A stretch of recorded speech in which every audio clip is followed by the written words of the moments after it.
should work now. Yep. Okay. Yeah. Okay. Happy Thursday.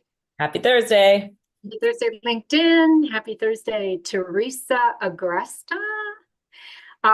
If I haven't met you yet, my name is Cynthia Forstman. I am one of the co-founders of Culture Talk, coming to you live from Denver, Colorado, and joined by Teresa Agresta, who's my co-founder and business partner. Dialed in from Yeah. Here in Saratoga Springs, New York. Cool.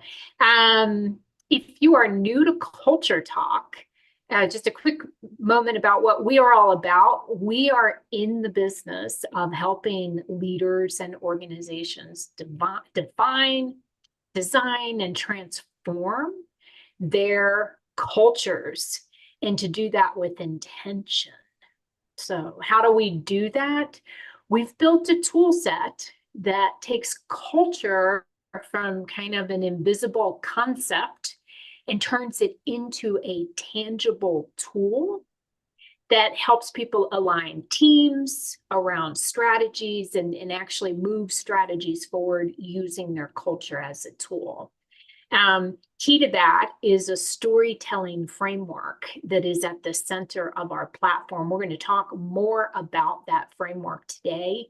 But what it allows us to do is create a common language for talking about who am I as a leader, as a member of a team, who are our teams, and what is the shared workplace experience. So having a language is how we make it tangible.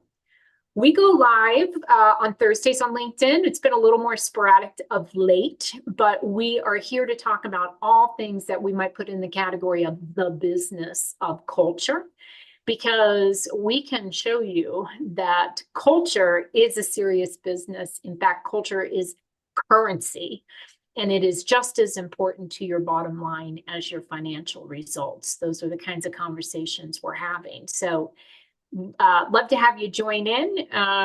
Maybe type into the chat if you're here, where you're coming from, what your relationship is to culture as a conversation. Today, our topic is managing a remote workforce. And we're actually, even though we've been remote or working hybrid and remote for a couple of years now, Teresa, it turns out we're still not so good at that. Yeah. We read a lot about that, right? Yeah. There was a survey put out recently by the Workplace Flexibility Trends. They did a report where they had interviewed 900 US-based leaders about how they do remote, and they found out that 75% of their firms said we're still terrible at remote work. And that might be, why we're starting to see some headlines, right, about mandates for organizations and employees to return to the office full time. We've heard that recently from Amazon going, come January, everybody needs to be back in the office.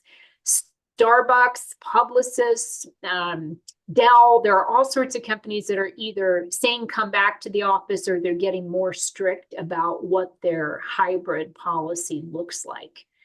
I don't know, Teresa, I read, every time I read one of these articles, I see something that says, well, if we all come back to the office, it's going to be a win for our culture. Yeah, definitely leaning into that, whole idea that one of our biggest rationales is culture building. So it's interesting because culture was becoming a topic of importance, being more researched, more leaned into even pre-pandemic. But seeing these CEOs in a very public way using culture, I don't want to say as a club, but sometimes it kind of feels like that. Like, this is one of the reasons that, my mandate and is going to stick around returning to office. And I'm going to swing, we've seen this pendulum sort of swing back and forth, but in some ways it almost feels a little bit like a club. And it's hard to see it used that way. And yet there's some truth to what they're saying. I agree, right? And maybe different generations have different experiences, but there is some truth to culture building happens when human beings are together. Mm. Now, our conversation is going to focus on, how do we focus on that? How do we define culture building as something that happens? Well, we've always said this, it happens whether you do it intentionally or not, but it happens because human beings are in relationship to one another. So I think it just maybe happens differently Yeah. in an in-person environment versus the culture building and the intentionality that you need to have around that in a non in-person, so remote, hybrid, whatever form that takes. Yeah. There's differences, but the fear that's, maybe underlying, or the threat that we will lose our culture, it's a real fear. So I think we can acknowledge that as leaders are choosing to lean into that there's some truth to it, Mhm. like all things. But there's also truth to the other half of that equation. Right. Right. We're great around here at Culture Talk at looking at two sides of the equation. Mhm. And the other half of that is, some of the real results we've seen over these past few years of how productivity has sometimes increased, how there have been tremendous benefits to employees who now have to switch gears and, change their lives, certainly their family and expectations around my role in an organization, and sometimes even in the cases of folks who may have left the region, All require right. to actually make a move, right? So lots of reasons why there's a whole school of thought that says culture building in a remote environment is worth the effort, Mhm. that we can have the best of both worlds. And how do we do that, right? So we've got sort of two schools of thought. Both are true, right? Yeah, like so many things in life, right? There's that paradox. Um, I think that on the one side, there's this idea that we can't have culture remotely, and we know that's not true. You used the word intention, that you Mhm. need to become more intentional in a remote work world, because what gets lost when we're conversing like this is kind of the casual conversations that happen, the way that people learn to connect and get to know each other in a more some of that gets lost, right, when Right, we're on. right. But Well, it I can. mean, here's a great example, right? Yesterday you were heads down on something, Yep. deep, engaged, but because we work remote from one another, Isabel was also, on our team, was also heads down together with you. I could not see that. Right? In an office, I would see that. You would feel the energy of that. You would pick up on clues of that. You would say, this isn't a good time to interrupt. In a remote environment, we miss that, right? So we need additional information in a remote environment, so as to know how to navigate relationships, collaboration, productivity, all of those things. So, I think what we're going to talk about today is kind of like, what are some shortcuts, some tricks and tips that we can deploy to help us with those situations? That's just one tiny little example, but lots of ways in which human beings working together, which is what makes up culture, can be solved for in either a remote or an in-person experience. Mm. I'm reminded as well, Teresa and I have a group of business advisors who we had a great chance to get together with earlier this year. And they kind of, in listening to different things that were happening and they said, boy, if you could solve the remote work challenge, that would be huge. Huge. Right. And I feel like we need to say, like, we can't make decisions for leaders about what works best for them and for their teams and where they'll land on which side of that pendulum. But what we're going to get into today is really how do we become more effective in a remote environment, and how do we do it quickly, right? How do we build trust and connection and get to know each other quickly, so that for those companies that opt to remain hybrid or fully remote, they are also able to build culture and that team muscle, if you will, the team culture. Yeah, absolutely. So we have mentioned this shortcut, this framework that we use at Culture Talk as one vehicle, one way of being able to quickly interpret and then maybe pivot in the way that we work together and the way we respond, and how we see each employee. And I was thinking about this today, you know, it goes both ways as well. So sometimes you wish that employees had the tools to see you as a leader in that through that human lens as well, because some of the complaints, you know, are going the other way, right? They're going toward the leadership and, you know, they're micromanaging me. They don't trust me. They don't, you know, and so literally having the tools as an employee to see the leadership in a human way, and vice versa, of course. So so we thought it would be kind of fun to play with some of this, to play with some of these patterns.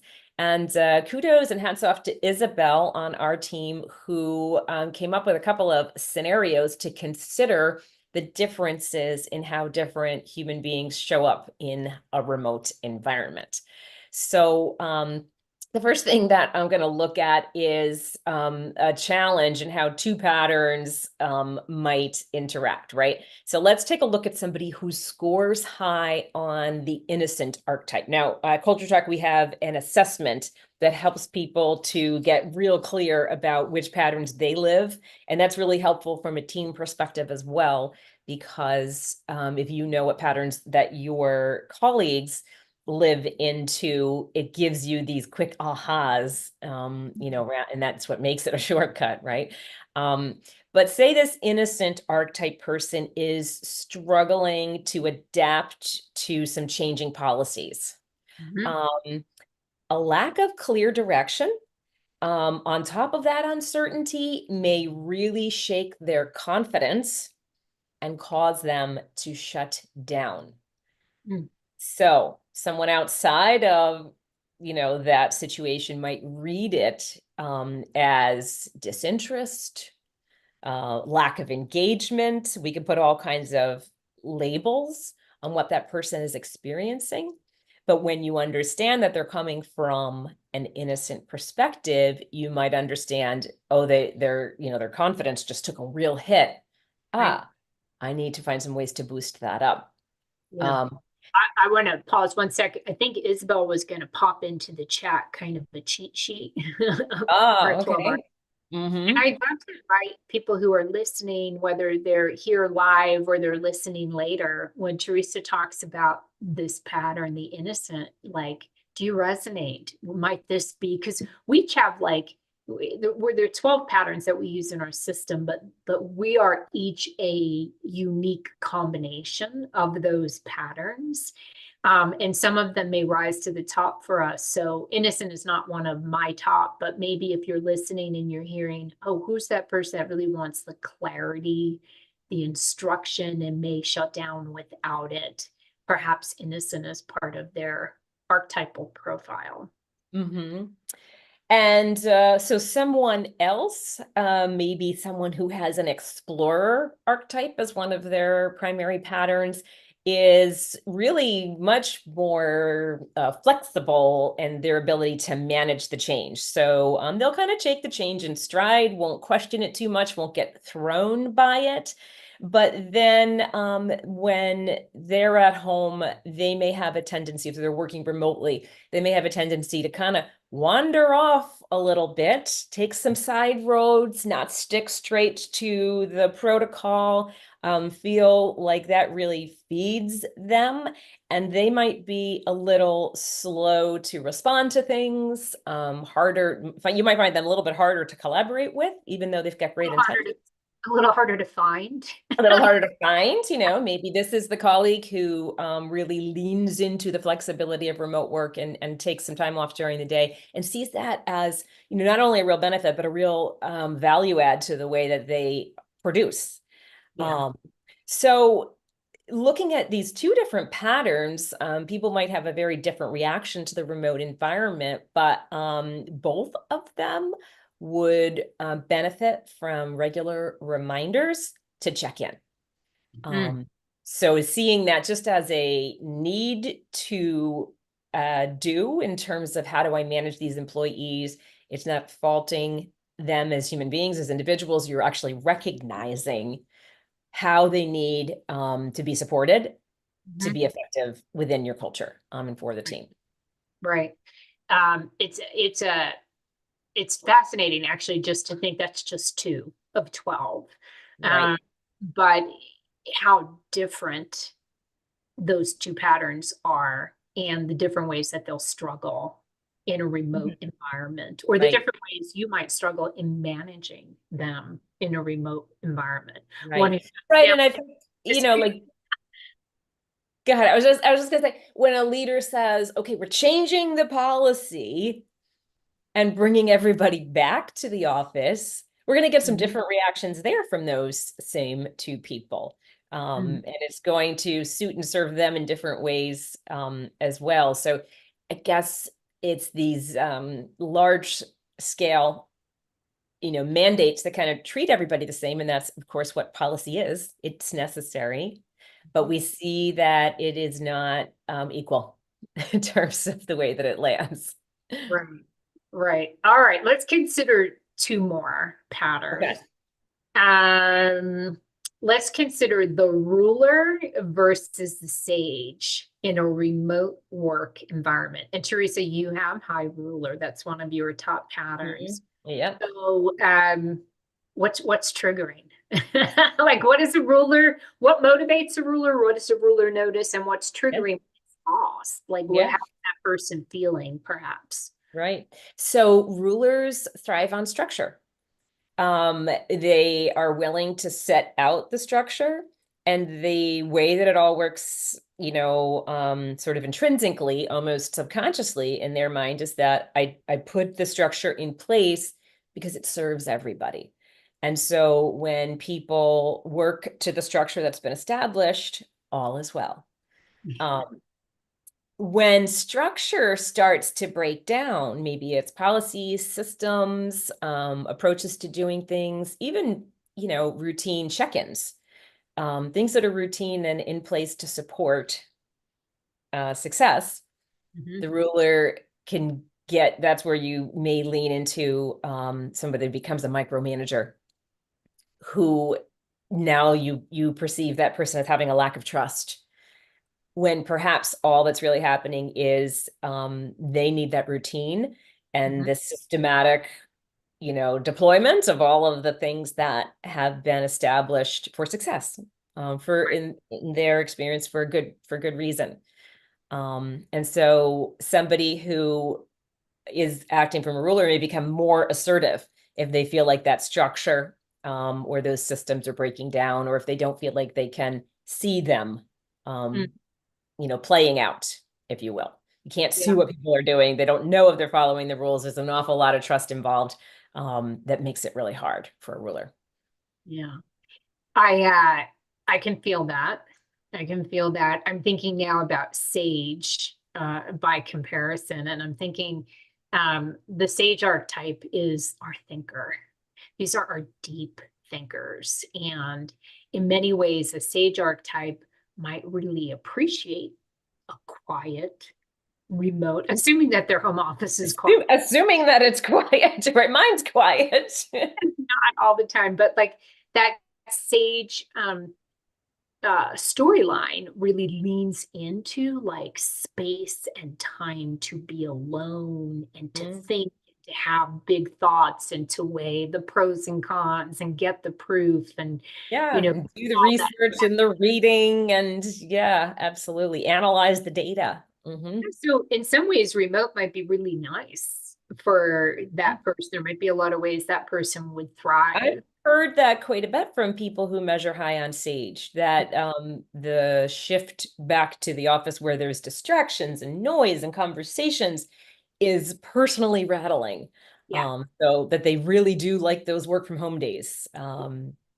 So I'm thinking then also what would be triggering to them about being in the home office, you know, and it might be around like, do I have all the information? I need to make decisions. I need to do things. I need to get the facts. And maybe I'm not clear on if I've got everything I need, right? Like maybe like a communication breakdown in some way would be really troubling or problematic for that sage archetype. Right, right. Or other people moving forward, right? Because you can't see what other people are doing. So they're moving forward without this all important piece I'm working on. Right. And so the inability to make decisions or be okay with other people's decisions, when they don't have this full body of work, of research, of information, Mhm. all with the great intention of making sure we make the right moves at the right time, that we're protected, we're safe, we're the smartest, and our solutions are the best. So in all of these is a very strong lean on positive intention. Just like our Mhm. leaders with the return to work, it's with positive intention that they're setting these things out. But sometimes it triggers those shadow responses or behaviors, even when it comes from a positive place. Totally. Totally. So I'm thinking in the case of the ruler and the sage, like more process, more procedure, more like agreements about when and where and how we're going to exchange information and updates would be very valuable if you're leading people with those storylines, those arc Right, right. patterns. A little bit more routine check-in Yeah. and, Stick to the stick stick to to the schedule, right? Stick to the schedule and you can almost feel, right, the tension go down, right? There's a certain level of anxiety when those question marks are thrown in for those two patterns, and a certain relax and the tension going down when those boxes are being checked. Mhm. So knowing that about, your humans, um, and getting comfortable. Imagine the amount of time that can save in the long run if you anticipate up front what some of these challenges are. What they need, what they need to be Yeah. successful. And And and the ability to have an actual open conversation about it as well. So one of the recommendations that we make, when people know this language, it becomes a shared language. You literally lean into the shared language, and you have the ability to say, hey, my innocent, doesn't have enough direction. I need more specific information, please. And it's everyone can quickly say, oh, I understand. I get what you're asking for. Um, or, the sage can say, I'm not done processing that information, that data, that information. I need more time. So the ability to use that common language, and it becomes more about the pattern and then the person. Mhm. Right. I love watching that happen on teams. I love watching that happen when someone says, "Hey, my creator." So let's talk about two more patterns. Well, let's talk about the caregiver and the every person. Okay. Okay, so two more Right. examples.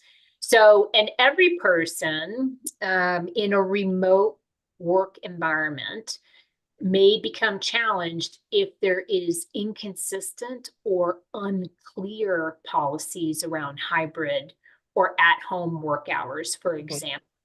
They want things to be fair.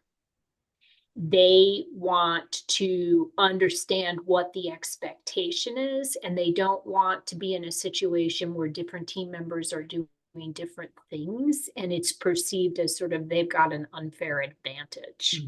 Right. So Or someone's getting one over on me, and yeah, I'm not gonna let that happen. Yeah. yeah, like what's expected and what's required of all of us, because that pattern, every person really tends to look at an even playing field, sees that we're all in this together, and wants to make sure it's sort of a one for all for one, democratic, one vote, and nobody's getting special treatment. We don't like, somebody getting special treatment, for example. Yeah. Which Um, might be really triggering in a lot of remote and hybrid work situations, because one thing we are really clear on is that whatever policies have been out there, they have been deployed far less than consistently, which is one of the problems the leaders are pointing to, is like, we have a policy, nobody listens to it. I mean, I think some of the research that we found in, gearing up for this was that, organizations are not really good cops. They as much as they're feeling like cops right now, they lay out these policies and then do a really poor job of enforcing them. So employees have found all kinds of workarounds, which might be what's kind of coming back, now in these every decisions. person on the team is probably the one complaining about it. That's right. That's right. So and so did this or that, or they're taking advantage, because very much want to make sure that we're all in this together. Right. Let's think about that Yeah.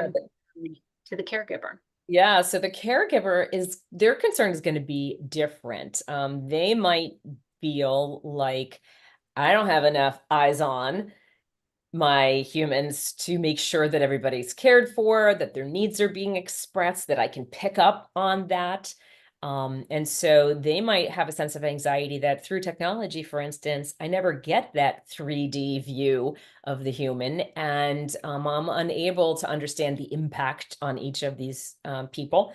I care deeply about the impact of each of these people. And so therefore, I'm constantly like a mother hen, worried and unsatisfied that I'm really able to manage these folks or do the real full job that I need to, almost feeling always a sense of anxiety that I'm not doing a good enough job Yeah.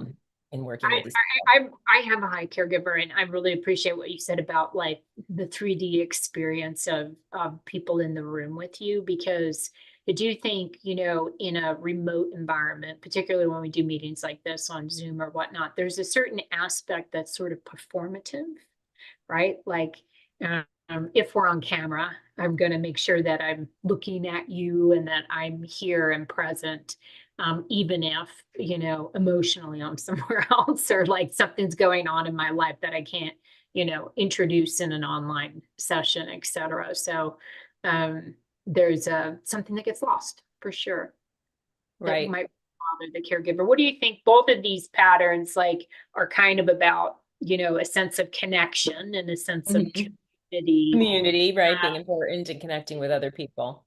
so how do we keep the caregiver and the every person feeling good in a remote environment? How do we, like, is there a team get together? These are the people that maybe should be planning it.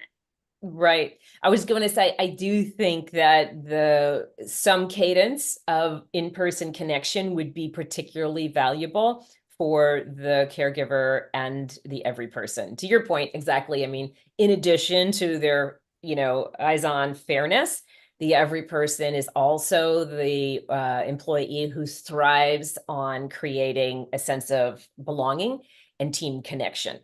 And they need a group hug, that every person, right? They need the group hug, and the caregiver might need to mentor and shepherd and see people and have those kind of touch points as well. So right. That sense of, oh, you are okay.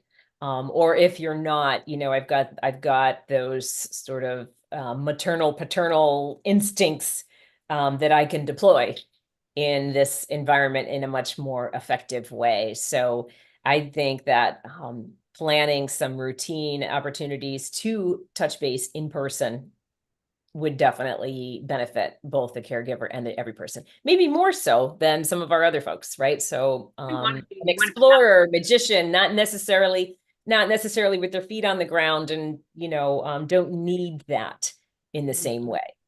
Right. Well, these are just 6 of 12 patterns that Teresa and I are giving you a taste of. And just a handful of situations, right, that we've called out. Yeah. And I think what when it comes to managing culture with intention or building team culture remotely, the advantage of using these stories is they recognize that we're all human, right? So we share that, we understand these stories, we can see how they show up in our lives and in our experience of other people. But they also recognize that we're unique. And what Teresa needs might not be exactly what I need, and might not be exactly what your next team member needs. So if you... It might be triggered. So, I mean, one of the things that's occurred to me is like these things that we discussed, how these patterns are true, whether we are remote or whether we are in person. But the difference is I might be triggered in different ways because I'm remote than I would be in person. The things that are hard for me in a remote environment might be easier in person, and vice versa. Mm-hmm. And that these are things that we need to be conscious and aware of at all times, but that the remote environment changes what I need. Well said.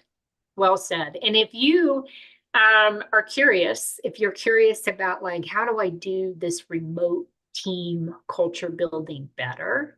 Or how do I bring my humans together and really begin to understand kind of the underlying stories that are informing what people notice, what they see, what they're good at, that we call archetypes, and how these different patterns show up.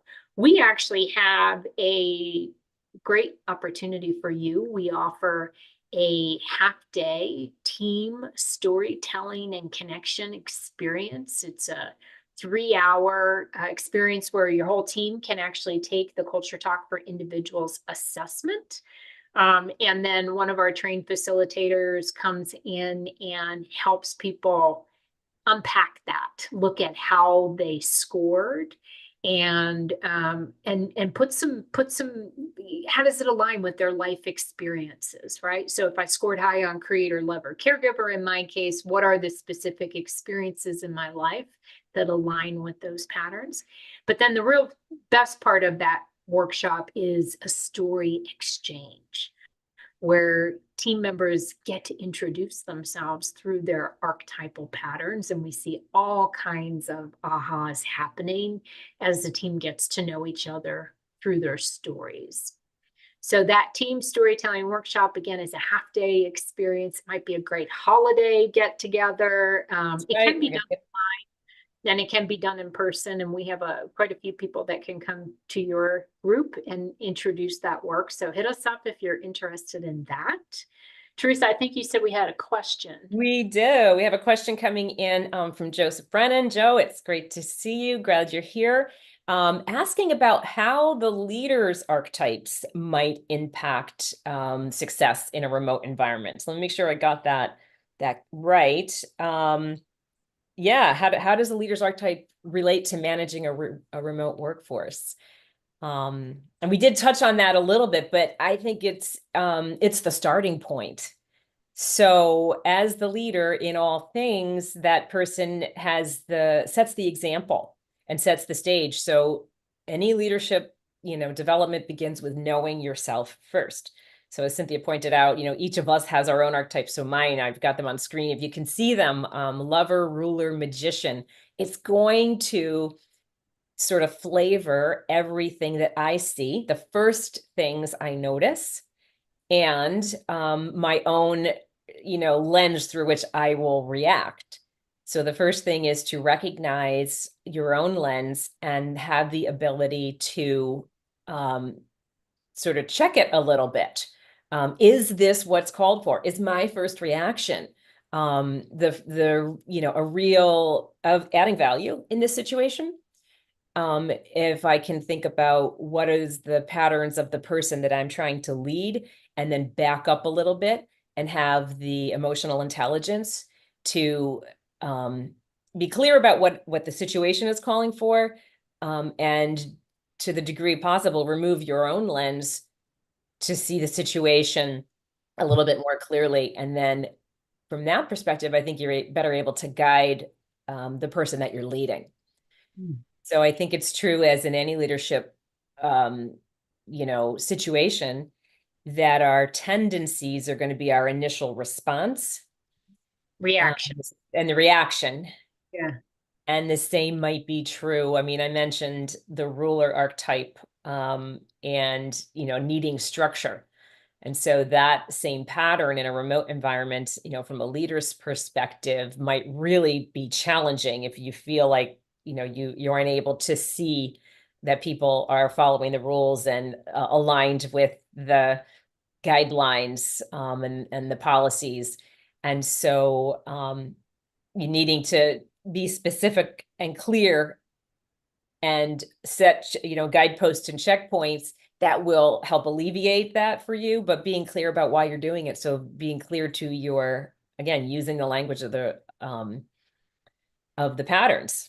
Hi, I have a high ruler. It will help me to be, it'll help me to be a better leader if you do these key things. Yeah. But it doesn't stop there. It extends to, and I know that you have a high sage, and so therefore I believe you might need this. Is that true? What do you need? The opportunity to have an exchange around what will help each party to be successful.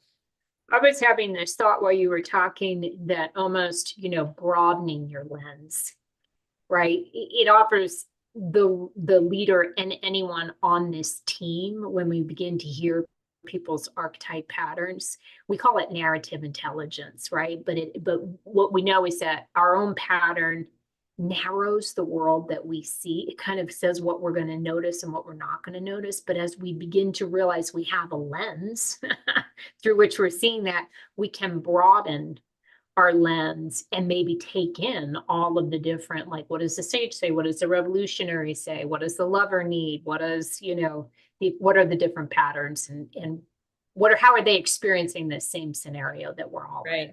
Right. And I think the first simple few steps include acknowledgement, because when somebody feels heard or seen, then that goes a long way. Even if you can't make a compromise, or, there isn't a path to accommodate something specific, for an employee, acknowledging that they're seen and that you see their need for something goes a long way toward, bringing people together, and maintaining that sense that they are an important part, creating that culture.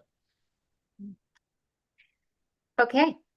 Well, if you have enjoyed this conversation, we'd love to hear from you. We'd love to get your feedback, your comments, your questions. We have, I think we're like up to episode number 65 or 66 in our LinkedIn Live series over the past couple of years. They're all on our YouTube channel if you ever want to catch up and check out some other things. And if you're interested in that team storytelling and connection experience, again, reach out to Teresa or I.